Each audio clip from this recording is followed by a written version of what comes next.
আসসালামু আলাইকুম, কেমন আছেন সবাই? লাইফ উইথ জায়েশের নতুন একটি ভিডিওতে আপনাদের সকলকে স্বাগত জানাই। তো এখন বিকেল 4টে বাজে। আমি নানুর সাথে একটু নানু বাড়ি যাচ্ছি। নানু বাড়ি একটু কাজ আছে, এই জন্যে যাচ্ছি। তো না, এখন আসলে আমার পরীক্ষা চলছে সেহেতু নানু আমাদের বাড়িতেই আছে। তো আমাদের এই যে গেটটা হচ্ছে সবসময় তালা দেওয়া থাকে, তো তালাটা খুলে নিই। আবার এই যে আমরা রিকশায় উঠে পড়েছি, এইটা হচ্ছে আমাদের বাসার পেছনের রাস্তাটা। হ্যাঁ, আর সামনের রাস্তা দিয়ে সবসময় যাওয়া আসা করি, বাট ওই রাস্তাটা ভাঙা বলে ওখান থেকে আর আসি না, এখান থেকে যাচ্ছি। তো একটা কথা বলে রাখি, যেহেতু আমার পরীক্ষা চলছে এই জন্য আমি রেগুলার ভিডিও দিতে পারছি না। তো যারা আমার ভিডিও রেগুলার দেখেন তারা অবশ্যই আমাকে একটু ক্ষমা করবেন, যে আমি পরীক্ষা শেষ হয়ে গেলে অবশ্যই আপনাদের জন্য আবার রেগুলার ভিডিও আনবো। আর এই যে নানু বাড়ি চলে এসেছি বৃষ্টিতে, এই যে নিচে কাদা পানিতে অবস্থা একদম খারাপ হয়ে গিয়েছে। তো এই যে ইট দুইটা পার করে ওই পারে যেতে হবে, দাঁড়ান আমি একটু পার হয়নি, কারণ এইসব জায়গায় আমি খুব ভয় পাই।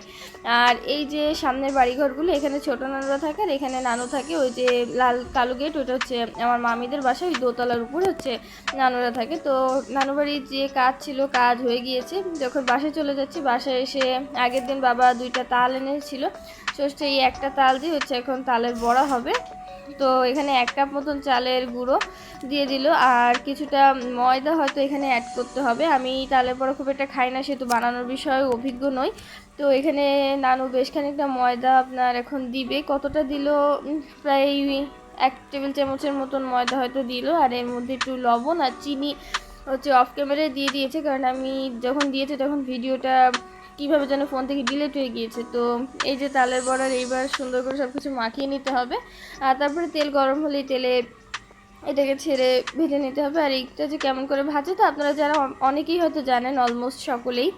তো আর এই যে সন্ধ্যের পরে আমাদের এখানে খুবই বৃষ্টি হচ্ছিল, তো আমি বৃষ্টি দেখছিলাম। তো আজকে বৃষ্টি দেখতে দেখতে ভিডিওটি এখানেই শেষ করছি। যদি ভিডিওটি আপনাদের ভালো লেগে থাকে তাহলে অবশ্যই লাইক কমেন্ট শেয়ার করবেন। যদি ইউটিউব থেকে দেখে থাকেন তাহলে চ্যানেলটিকে সাবস্ক্রাইব করবেন। টিকটক বা ইনস্টাগ্রাম থেকে দেখে থাকলে পেজটিকে অবশ্যই ফলো করবেন। তো দেখা হবে পরের একটি ব্লগে। ততক্ষণের জন্য সকালে ভালো থাকবেন, সুস্থ থাকবেন, সাবধানে থাকবেন। আল্লাহ হাফিজ।